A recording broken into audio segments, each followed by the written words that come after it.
Hello दोस्तों, top study academy में आप सबका स्वागत है। आज का वीडियो सामान्य हिंदी से संबंधित है। आज का टॉपिक है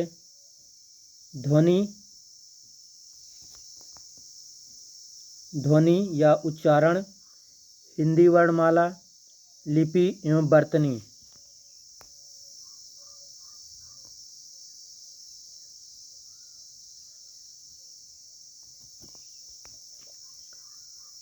वर्ण का स्वरूप। वर्ण को हम अक्षर भी कहते हैं। वर्ण के शब्द का अर्थ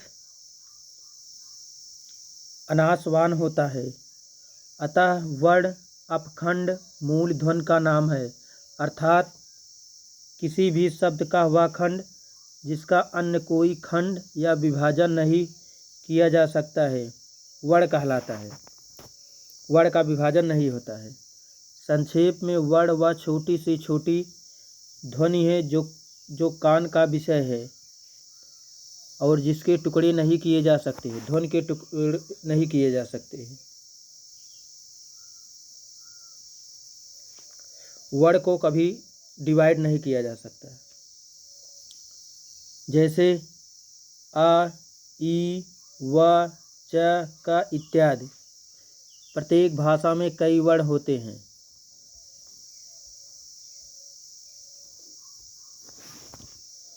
मूल रूप से हिंदी में 52 वर्ण हैं और वर्णों के इन उच्चारण समूह को ही वर्णमाला कहते हैं।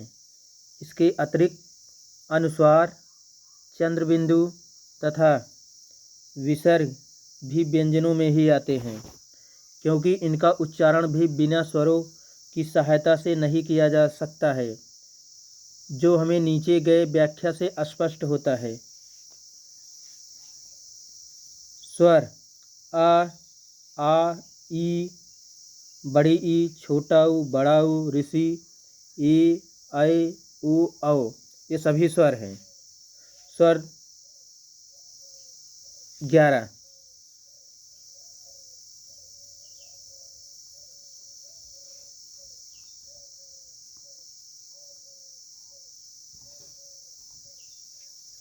व्यंजन क वर्ग में क, ख, ग, घ, ङ। च वर्ग में च, छ, ज, झ, ञ। ट वर्ग में ट, ठ, ड, ढ, ण। त वर्ग में त, थ, द, ध, न। प वर्ग में प, फ, ब, भ, म। अंतस्थ में य, र, ल, व। अंतस्थ। उसमें व्यंजन स, ख, स, ह। तीनों स उस व्यंजन में आते हैं। अंतस्थ में य, र, ल, व आते हैं।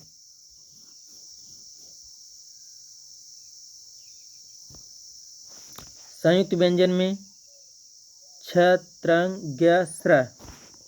संयुक्त 4 व्यंजन होते हैं। द्विगुण व्यंजन जो होते हैं दोनों अड़ा। अनुस्वार विसर्ग में डबल बिंदी, चंद्र बिंदु ऊपर।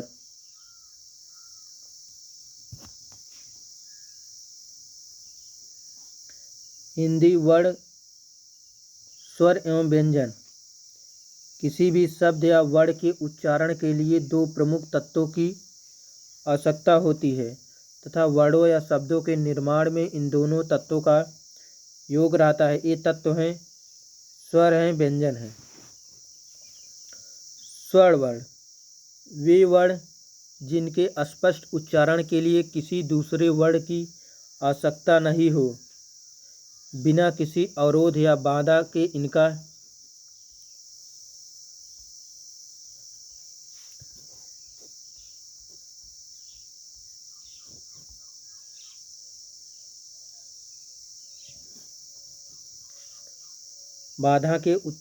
बिना किसी बाधा के उच्चारण होता है, स्वर कहलाते हैं। तथा ये स्वतंत्र होते हैं। किन्हीं वर्णमाला में स्वरों की संख्या 21, स्वरों की संख्या 11 होती है। 11 स्वर हैं। छोटा, बड़ा, छोटी, बड़ा ऊ, ऋषि, ई, ऐ, उ, औ।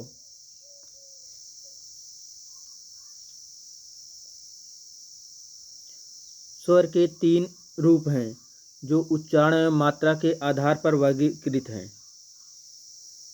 पहला ह्रस्व स्वर। ये वे स्वर में आते हैं जिनका उच्चारण एवं मात्रा में भी कम समय लगता है। आ, छोटी ई, छोटा ऊ, ऋषि। दीर्घ स्वर के अंतर्गत वे स्वर आते हैं जिनके उच्चारण में व मात्रा में दुगना समय लगता है। बड़ा आ, बड़ी ई, बड़ा ऊ, ई, ऐ, ऊ, औ।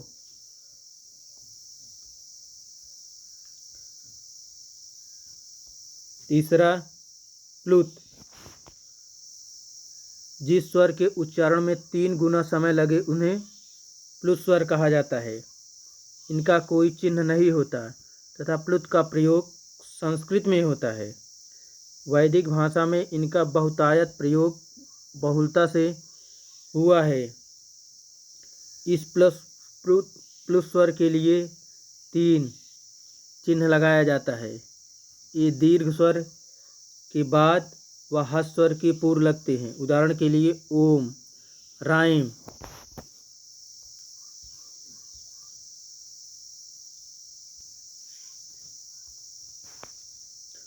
मात्रा तथा उसके भेद। पंडित कामता प्रसाद के गुरु के अनुसार व्यंजनों में अनेक प्रकार के उच्चारणों को स्पष्ट करने के लिए जब उनके साथ स्वर का योग होता है तथा जब स्वर का वास्तविक रूप जिस रूप में बदलता है उसे मात्रा कहते हैं। मात्राएं 3 प्रकार की होती हैं: ह्रस्व, दीर्घ एवं प्लुत। मात्राओं का आधार स्वर होता है न कि व्यंजन, क्योंकि व्यंजन का उच्चारण बिना स्वर की सहायता से असंभव है। जब स्वर व्यंजन के साथ लगते हैं तब उनके 10 रूप होते हैं। मात्रा। अ के छोटी ई, बड़ा ऊ, ए, ऋषि, ए, ऐ, ओ, औ तथा स्वर व्यंजनों के योग के मिलन के रूप में मात्रा कहा जाता है। मिलन को ही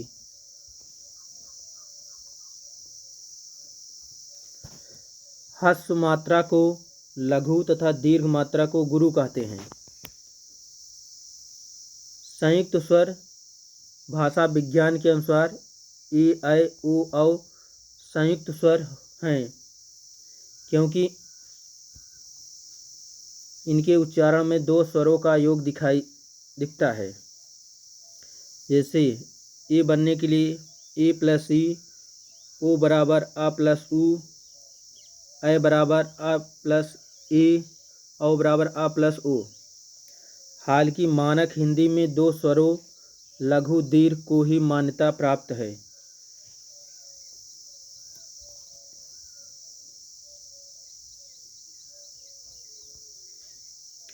हिंदी स्वरों का उच्चारण जीभ की ऊंचाई के आधार पर विवृत में आ आते हैं, अर्धविवृत में ऐ, औ, आ 3 आते हैं।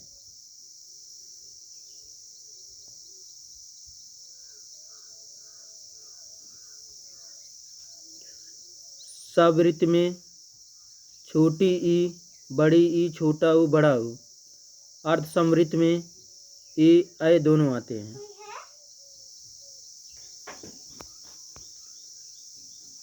जीभ के उत्थापित भाग के आधार पर अग्रस्वर छोटी ई, बड़ी ई, ऐ। केंद्रीय या मध्य स्वर जो आते हैं आ को, इसे उदासीन स्वर भी कहते हैं। आ को पश्च स्वर के अंदर आ, छोटा ऊ, बड़ा ऊ, ओ, औ आते हैं।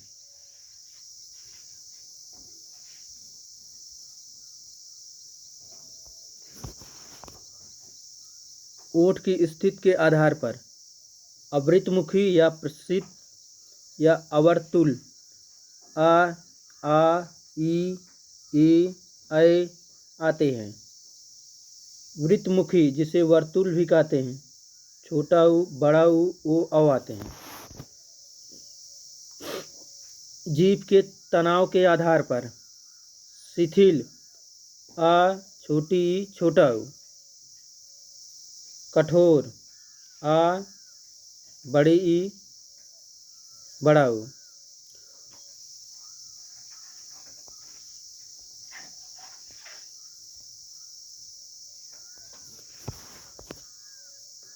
उच्चारण के आधार पर 7 होते हैं। कंठ में आ छोटा बड़ा आता है। तालव्य में छोटी बड़ी। मूर्धन के अंतर्गत ऋषि। ओठ में ऊ छोटा ऊ बड़ा ऊ आता है। अनुनासिक में आ पे बिंदी। कंठ तालव्य में ए आ आता है। कंठोपस में ओ औ आता है।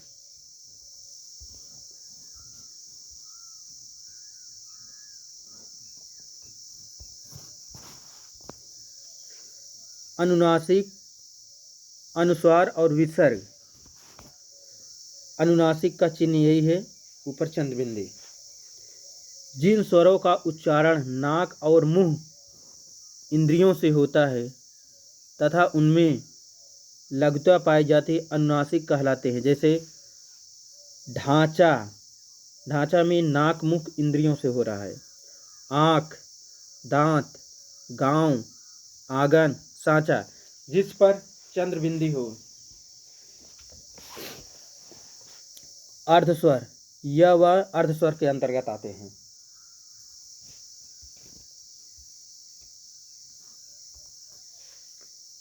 अनुस्वार, जिसमें सिर्फ ऊपर बिंदी हो, इसको अनुस्वार कहते हैं।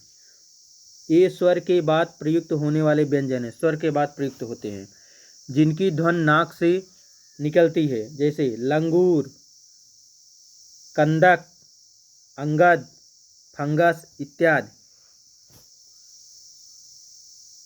निरनुनासिक, सिर्फ मुंह से बोले जाने वाले स्वस्वर वर्णों को निरनुनासिक कहा जाता है। जैसे इधर, उधर, किधर, आप इत्यादि।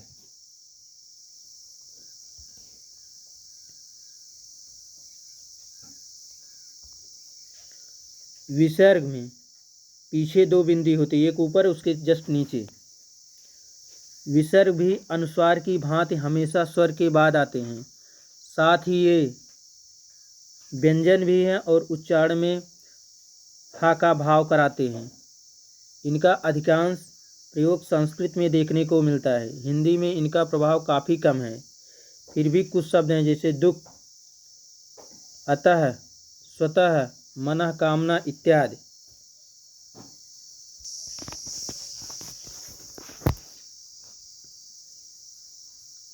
व्यंजन वर्ण, जिन वर्णों का उच्चारण बिना स्वर की सहायता के संभव नहीं होता है, वे व्यंजन के वर्ण के अंतर्गत आते हैं। इनमें अ स्वर छुपा रहता है। हिंदी वर्णमाला से स्वरों को निकाल देने पर शेष वर्ण व्यंजन है। व्यंजन में अ स्वर का प्रयोग इस प्रकार हुआ है। क, आधा का प्लस अ, घ बराबर आधा घ प्लस अ। अगर इनमें स्वर आ को निकाल दे तो व्यंजन हलंत के रूप में प्रयोग होता है। व्यंजन में बिना स्वर की सहायता से व्यंजन नहीं होता है।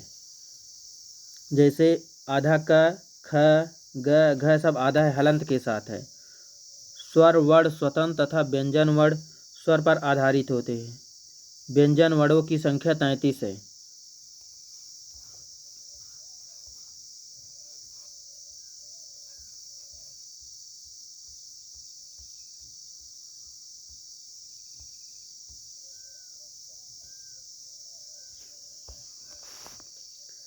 व्यंजन की निम्नलिखित 3 श्रेणियां हैं।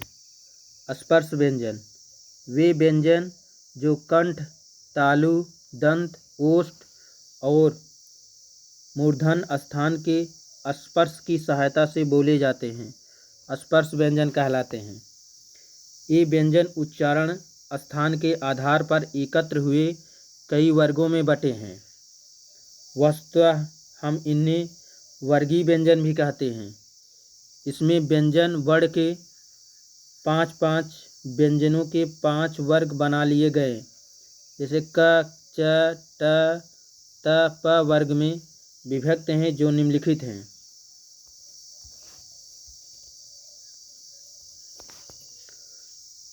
क वर्ग में क ख ग घ अंग आते हैं। च वर्ग में च छ ज झ ञ। ट वर्ग में ट ठ ड ढ अड़ा। त वर्ग में त थ द ध न। प वर्ग में प फ ब भ म आते हैं। क वर्ग को कंठ भी कहते हैं, कंठ के अंतर्गत ह भी आता है। च वर्ग तालु से उच्चारित होता है, इसमें य और स भी आता है। ट वर्ग में मूर्धा से उच्चारित होता है, खटकोड़ वाला स, इसे स्पर्श में भी दंत से उच्चारित होता है, ल और स भी आता है। प वर्ग ओष्ठ से उच्चारित होता है।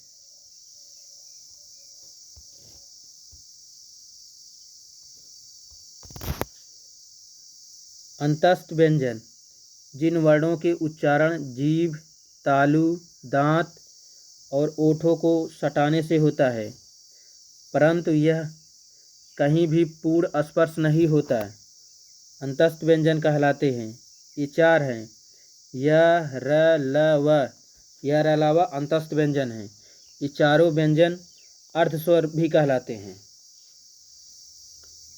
ऊष्म व्यंजन जिन व्यंजन वर्णों का उच्चारण घर्षण या रगड़ के फलस्वरूप उत्पन्न ऊष्म वायु से होता है, ऊष्म व्यंजन कहलाते हैं।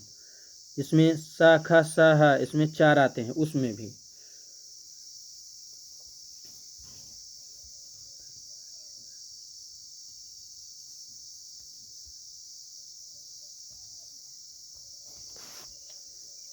अल्प प्राण व्यंजन ऐसे व्यंजन जिनको बोलने में कम समय लगता है और बोलते समय मुख से कम वायु निकलती है, उन्हें अल्प प्राण व्यंजन कहते हैं। इनकी संख्या 30 है, 20 + 10। क ग अंग, च ज ड़।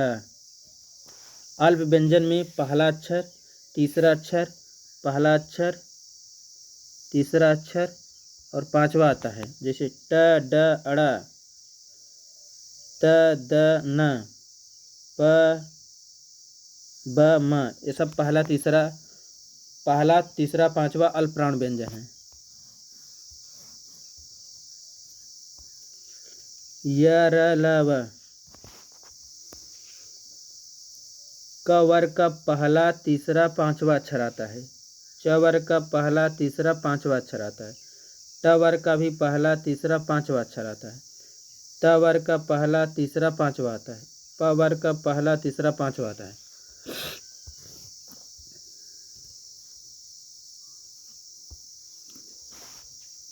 चारों अंतस्थ व्यंजन य र ल व नोटला को पार्श्विक व्यंजन भी कहते हैं। एक उच्छिप्त व्यंजन अंगा को उच्छिप्त व्यंजन कहते हैं। नोट, ऋषि के छोड़कर सभी 10 स्वर अल्प प्राण हैं। सिर्फ ऋषि नहीं है अल्प प्राण, सभी अल्प प्राण हैं।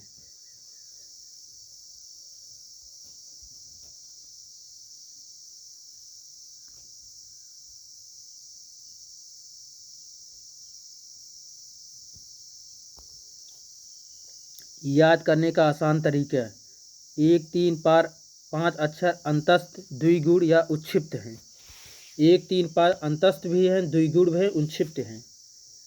महाप्राण व्यंजन ऐसे व्यंजन जिनको बोलने में अधिक प्रयत्न करना पड़ता है और बोलते समय मुख से अधिक वायु निकलती है, उन्हें महाप्राण व्यंजन कहते हैं। इनकी संख्या 15 है।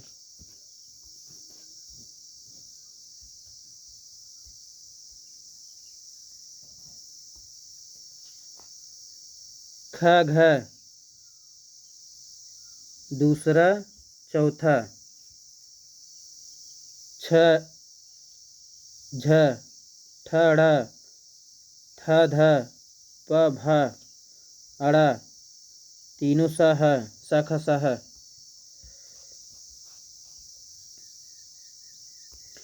इसमें क वर्ग का दूसरा चौथा अक्षर आता है। च वर्ग का भी दूसरा चौथा, ट वर्ग का दूसरा चौथा अक्षर आता है, त वर्ग का दूसरा चौथा अक्षर आता है, प का भी दूसरा चौथा।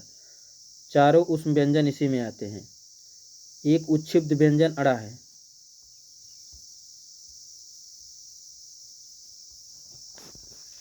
याद रखने का आसान तरीका, वर्ग का 2 और चौथा अक्षर उस व्यंजन एक उच्छिष्ट व्यंजन है।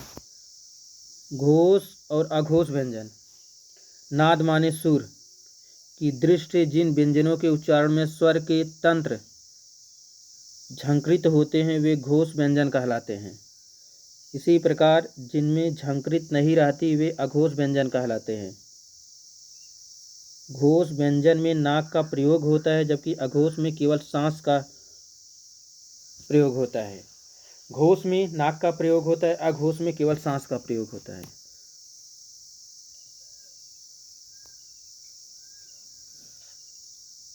ध्वनि या उच्चारण हिंदी वर्णमाला लिपि में वर्तनी।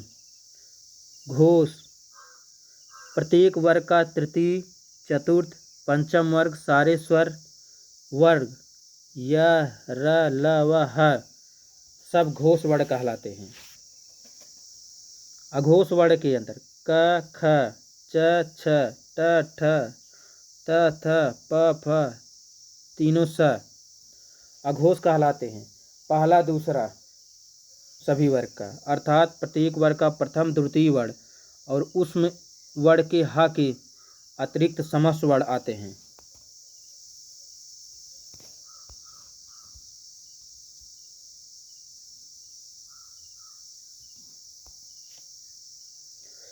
घोष अघोष दोनों में अंतर देख लीजिए। क वर्ग में इसमें तीसरा, चौथा, पांचवा आता है, इसमें दूसरा, पहला, दूसरा आता है। क वर्ग जैसे तीसरा है ग, चौथा घ, अंग। क वर्ग में तीसरा ज, सॉरी इक्खा वर्ग है ज, झ, ञ। ट वर्ग में ट, ड़, ड़। ट वर्ग में द, ध, न। प वर्ग में भ, ब, फ, म। अघोष में पहला दूसरा क, ख, च, छ, ट, ठ, त, थ, प, फ भी आता है।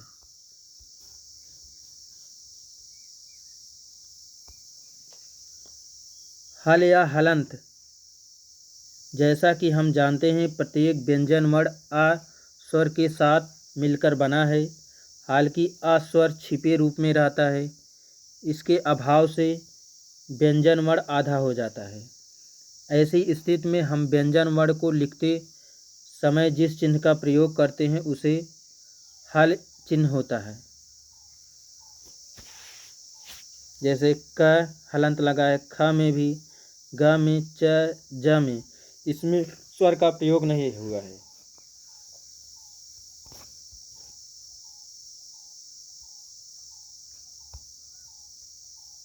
पंचमाक्षर और अनुस्वार।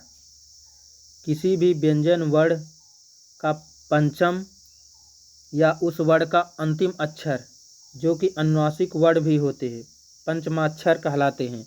अनुनासिक वर्ण की संख्या 5 है। अड़, ळ, न, म। प्रत्येक वर्ग का सबसे लास्ट 5वां अक्षर इसे पंचमाक्षर अक्षर भी कहते हैं।